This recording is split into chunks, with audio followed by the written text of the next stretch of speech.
welcome in our co-host, New York Times bestselling author John Gilstrap. Good morning. Good to have you back. Happy Thursday. Happy Thursday to you. You're back here tomorrow, too. I am. Yeah, and a program note on the Friday show in just a minute. First, let's welcome in, ladies and gentlemen, he doesn't have a nickname. He never did, but soon it will be, the retired Bill Kearns. Good morning, sir. Good morning. It's great to be in here this morning. I wish I could say it was a beautiful sunny day outside, but not today. It's winter. Soon to be winter. I guess winter starts on what, the 21st. 1st or 2nd, one of those 2 days? Soon to be winter. Yeah. When is your final day, Bill? And December 31st, I'll officially be retiring as the public health director, and January 1st, I will officially be declared a retiree. Do you continue on in any type of advisory role or what have you, or are you out completely? Yes, actually, the Board of Health has contracted with me to be their chief financial officer beginning in January. So is that a full-time position? No, it is not. It is very much. That's not being retired if you're full-time again, Bill. It will be very much part-time, but I'll still be taking care of the finances for the Board of Health and writing grants and things of that nature, keeping our county public health department financially stable. And Kara Harding takes over your job. She has been doing a tremendous job already in her learning through the last probably about 9 months now. So she's doing a great job, and so looking forward to her being that person that you need to call when you have a public health emergency. And not Bill Kearns. Not Bill Kearns. Do you stop by periodically and just go neener, neener, neener? Uh-huh. I'm on my way out. I'll leave it. Yeah, exactly. It's like, well, I was asked, are you going to take some vacation time before the end of the year? I'm like, why? Why would I do that? January starts vacation. How much, is there a CFO currently? No, that would be me. So you did both jobs. For the last almost 30 years, I've been not only the executive office or director, but also the chief financial officer. It's all been rolled into one position previously, but as the county's continuously growing and the finances increasing for the health department with the grants and all, we made a decision that this was not necessarily a one-person job anymore. Let's talk about some of the major things accomplished during your time as the public health director, Bill. And I can think of one of the more, not even going to COVID at this time, come back there later if you like to, but one of the ones that drew a lot of attention was the smoking ban in Berkeley County. I knew you were going there. Yeah, right. And personally, I was all in favor of that, by the way. Mm-hmm. It was not a favorable decision with many, but as a public health department, it was definitely the right thing to do. And we were behind the trend of the nation anyway in creating a smoke-free work environment, but it was created for staff protection for those that are working there, but also provided that ability for people who the larger majority of the group are non-smokers, that they could go into their favorite restaurant and be able to have a nice dinner and not be exposed to secondhand smoke. So some of those of us that have been around for a long while even remember going to some fast food restaurants when we were children. They allowed smoking in those places. But it was the right decision to do. The community actually brought forth, and it was a 2-time final event that we was able to get accomplished. The first time, the Board of Health did not pass the smoking ordinance because they did not feel it was the right thing to do at that time. But the second time, it was brought by a number of different people from the community wanting this. So the Board of Health did pass it, and it has not had any adverse events to the owners of bars and restaurants. Actually, many have said they had increase in business until COVID come along. Well, that changed everything. When did that happen? When was when did the smoking ban go into effect? Back in the early part of 2000s, so we had it was a 2-part. The initial part was 80%, so all places had to be at least 80% smoke free. But then that 20% kind of just carried over to that other 80%. What did that mean? Like 80% of your square of the footage? restaurant had to be smoke free. Yeah, that was just not It was. Smoke doesn't work that way. No, it does not. That's why I said that 20% carried over to the 80%. Yeah. And then we went ahead and then finally, and then bars were actually, if there was a standalone bar, they would consider to be smoke. They could allow smoking. But then the most recent change, which is the one we have enacted now, does not allow any smoking in any restaurant or bars or any public establishment. That was what, around 2015, 2016? Yeah, the final part was yes. I think so. Could yeah. somebody establish like a cigar bar or something that is intentionally to allow smoking? It's announced. It says, this is, if you don't like smoking, this is not the place for you. We do have one of those in Berkeley County. The requirement for that would be, number one, it had to be placed in a standalone building that was not connected to any other building. So it couldn't be in a strip plaza type area. It also had to be owner operated, so they were not allowed to have employees, because you have to remember, as I said, the ordinance was protection of employees. So the requirement for that cigar bar would have to be that it is owner operated, that they did not have any employees. So one person working there? Yes. Sole proprietor. Basically. Yes. Wow. Right. I remember those days in a restaurant where you had the smoking side and the non-smoking side. Mm-hmm. The airplanes where the smokers were in the back of the bar. Well, it was the dumbest thing. It didn't separate cigarette smoke from anything. It did not. And we've come a long way. We know the dangers, and we know that families would take their children into the restaurants, and even though the family members may say, "Well, I'm not smoking around my children," well, your children are still being exposed to other people that are smoking around your children. Yeah. What are some of the other big accomplishments that you hang your hat on, Bill, in your 30-something years? I think one of the next biggest parts was the creation of a combined board of health, combining the counties of Berkeley and Morgan together. This was something that had not been accomplished in our state as far as two counties in about 40 years. There is one up in the Mid-Ohio Valley area. There is one 6-county joint county board of health. We made the decision, and it took a lot of work, about 5 years of planning, to be able to say, you know what, we're working. I was actually working for both those health departments, along with my department heads, trying to get everything standardized between the health departments. Like, you know what, if we can create a joint county board of health, we can save taxpayer dollars. We can have staff that can help between each health department as the need would be there. And again, at the end of the day, it's being a good steward of taxpayer dollars, that we're not wasting the money. And for every grant that we were writing previously, we would have to write 2 of them. So it saves a lot of staff time. So it has been to our advantage to have done that. We've saved a good bit of money. And then also it really came into play during COVID, because we were able to draw on resources from both health departments. Depending on which county we were doing vaccination clinics in, we could bring the staff from the other health department down to help. Tell us about the evolution of food safety in Berkeley County with the restaurant industry, what it was like when you started with the health department, and where you have it now. Well, things are still very similar. Requirement for health or for food service establishments to comply with the food code. Sometimes we've had more sanitarians to go out and do those restaurants than others. Right now, we're down a couple staff members. But as things have evolved through the federal food code, things have changed within restaurants. So you see now that requirements for people to have to have a manager that's ServSafe certified in restaurants, where back in the 90s we did not. The number of restaurants I think we would see within Berkeley County has grown drastically. We have in our county over 600 food service establishments that we're inspecting, and you really wouldn't think that, but when you look at every retail store that we have, every Dollar General store that we have, those numbers add up, because they're all selling potentially hazardous foods, so that requires inspections by your local health departments. Is a food truck held to the same standard as the restaurant? Yes, they are. They're for food trucks. They're considered mobile permits, and they're annuals. So we have to go out and inspect them. And yes, they are basically a mobile restaurant. So there are similar standards in place for them.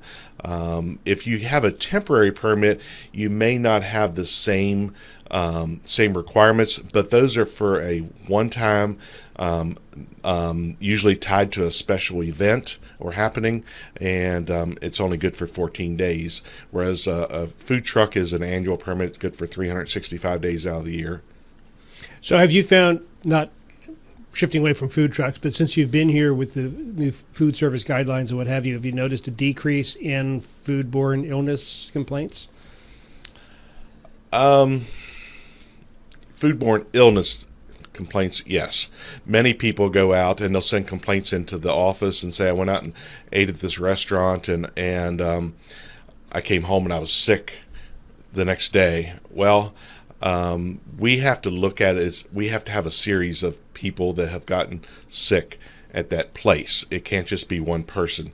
If it's going to be a foodborne illness outbreak, you're going to have multiple people. We have to then do an investigation, source it down to the food that was eaten, so we can try to find out where the root problem there. It's not just going to be somebody that went out to a big buffet, ate a huge meal, and then next day they felt horrible. Well, and correlation is not causation, right? Exactly. Now, do hospitals or emergency rooms have a reporting requirement if they have 3 or 4 people that are all in a row coming in one night with the same illness from the same party? Do they have a requirement to report? They do, and that's what we look at when we're looking at foodborne illness investigations.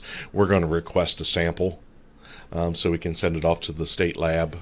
Okay. Without being indelicate, a sample from the patient or a sample from the food source? A sample from the patient. Okay. So We know where that's going. we know where that's going. So And we've been there. Yeah. Bill Kearns is our guest and co-host on the program today, too. Bill, in the first half hour, kind of looking back on public health as he's wrapping up his career December the 31st. He'll still be with the health department on a part-time basis in the financial end of things, but the day-to-day operations will be turned over to Kara Harding. She'll be the public health director in Berkeley County. Let's talk child immunizations, Bill, and the future of child immunizations, because there's a movement in the country for vaccination freedom, is how it's being termed. And in West Virginia, the state has among the strictest child vaccination laws in the country, if not the most strict. Tell me what you think about the future of these laws and the future of the movement for vaccination freedom. Well, my hopes and prayers are that the people that make decisions regarding vaccines are going to look at the whole picture, and the biggest part of that picture is protecting our children. I'm 100% about being able to make my own decisions, and I want that. That's my right to be able to do that. But it's also my responsibility. I'm a parent. I'm a grandparent. It's my responsibility to make sure that my child is vaccinated so they're going to stay healthy. The vaccinations that we provide that are requirements for school have been certified. They are 100% safe. They are requirements to attend public schools. They have been requirements made by our state. We, as you said, we have probably the strictest, if not the one of, across our nation. And other states are looking and have looked at West Virginia at our vaccination requirements, and they want to tailor theirs after West Virginia.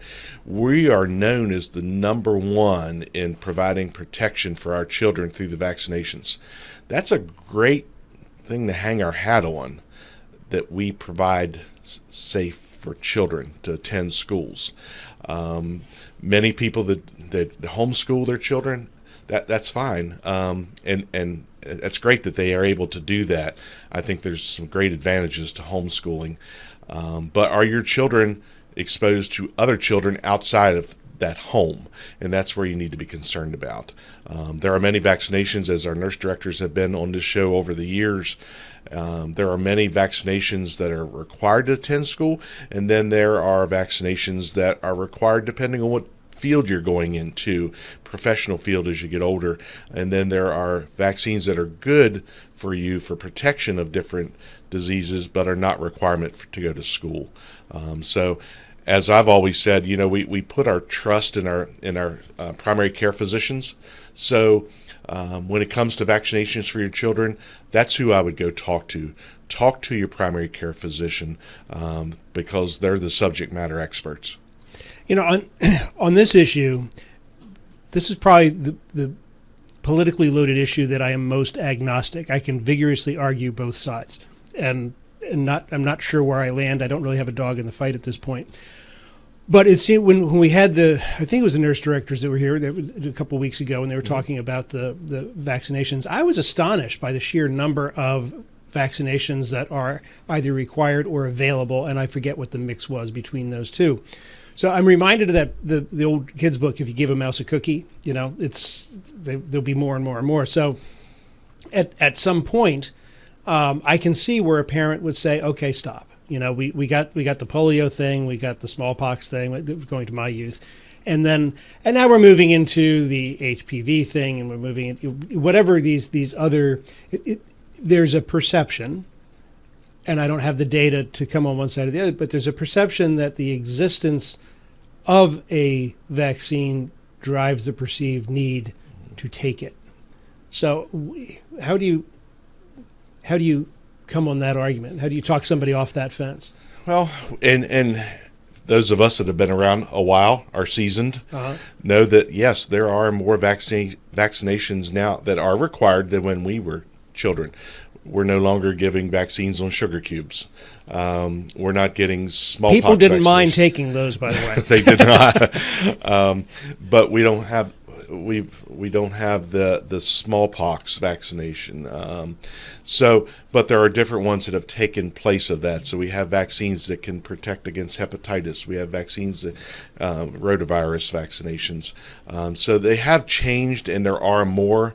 But as time goes on, we find out, hey, scientists say we can protect you against this, where previously in the past it was not available. But through science, it is available now. So there are a number of ones. We can protect you against cervical cancer, a number of different versions of that, but it was not available back 50, 60 years ago. And the issue is not the availability of them. The issue is the mandatory nature of taking them in order to.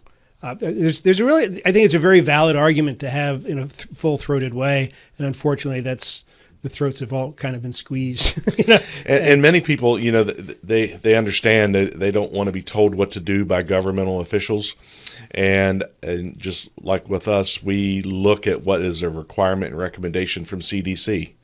So that's where the directives are coming from, and that's what we look at, and hoping that they are making the most sound decisions for what's right for children, to keep them safe, to keep them healthy. And so we have to put trust somewhere at some point. Is HPV required? HPV is not required. Yeah, I didn't think so. It is not required. Bill, and then finally, the biggest one hanging out there in the sky is, of course, the COVID pandemic and public health's role in working through that COVID pandemic. What stands out in your mind about that time? It wasn't fun. So, and during that time, we were basically in the public health spectrum, shooting from the hip each day. We never knew what one day was going to bring to the next. We didn't know who, we were following the directives that are coming from the state. I don't think they were bad directives, but we were following them. I had one legislator tell me one day, he come into my office and he said, "You don't need to listen to what the governor and everyone at the state is telling you to do." Yes, we do. We're a local health department directed by the state. So you don't make your own rules? We don't make our own rules. As many think we do. Our marching orders comes from Charleston. So when we were looking at each day, we were doing the best that we could do to protect the most. Looking back now, maybe some decisions were made that were a little maybe overkill, but at the time that was what the recommendation was.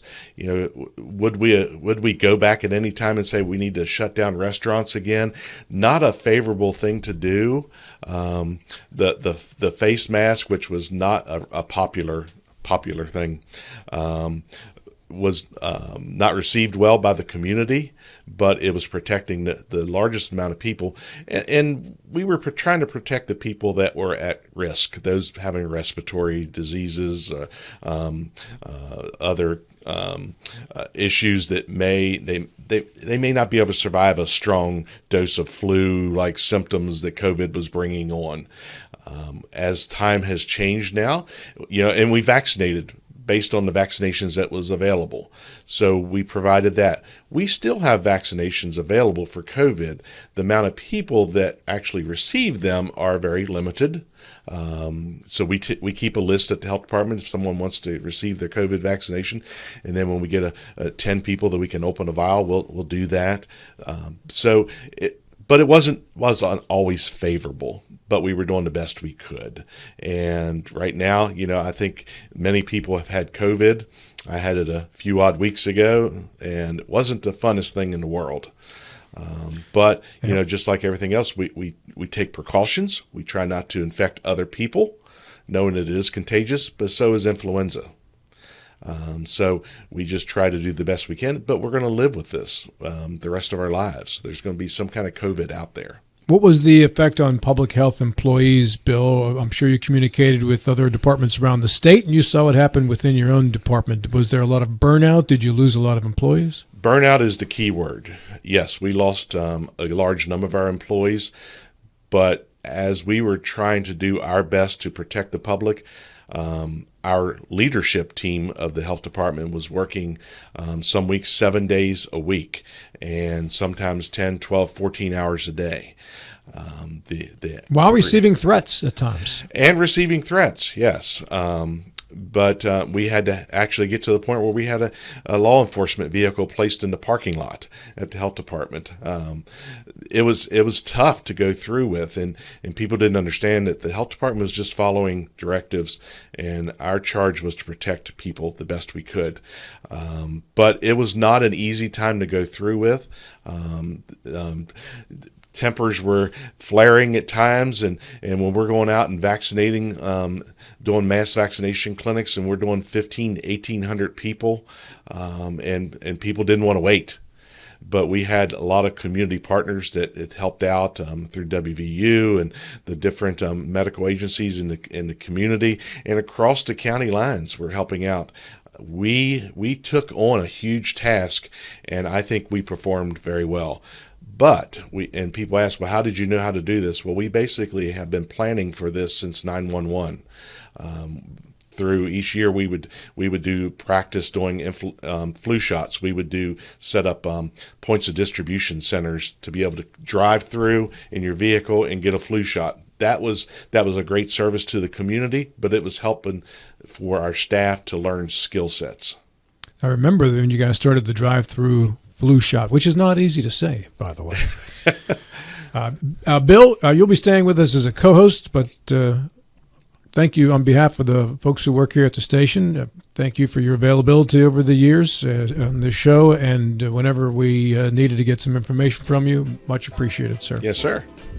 Bill Kearns, wrapping up his career at the end of this year at the Berkeley County Health Department, will stay on at the financial end of things. And we'll also be ministering in the area still and co-hosting on occasion. Supplementing my retirement. Supplementary. That high salary. We'll double it. This segment